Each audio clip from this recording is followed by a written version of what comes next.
High guys, hi guys, hi এই দাও না, বলতে দাও না। হাই গাইস, এই সরি বন্ধুরা, হ্যালো বন্ধুরা, এই সরি অনেক ফানি হয়ে যাচ্ছে, যাই হোক।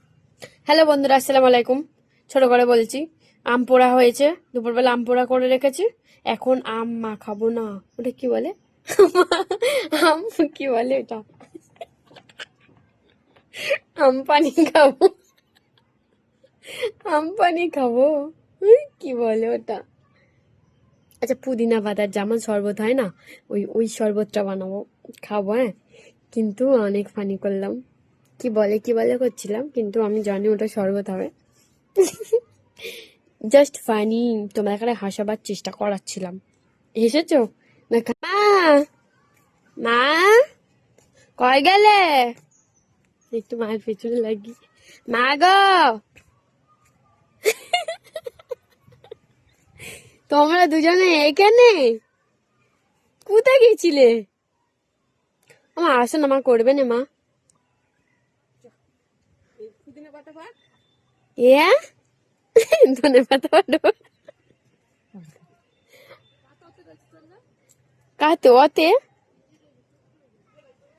ফ্রিজ, ফ্রিজ মানে ফ্রিজটা আবার কি দিদি? ফ্রিজটা কি?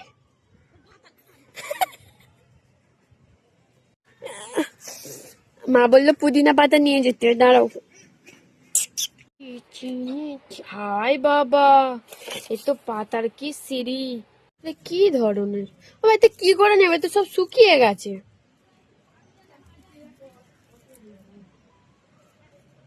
ঠিক আছে, তাই তো তাই, আমার কি করবে, খাবো এটাই জানি।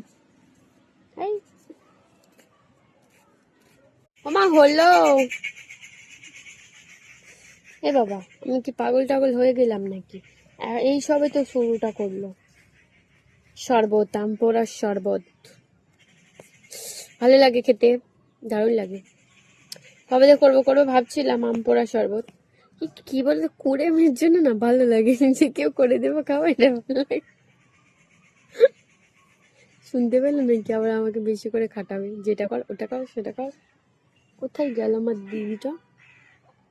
আয় না রে, আমার জিভ থেকে পানি বেরিয়ে গেল শরবত শুনে।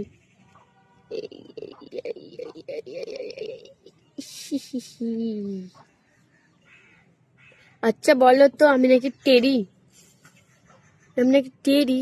যে বলে সে টেরি, টেরা টু বগলে গু।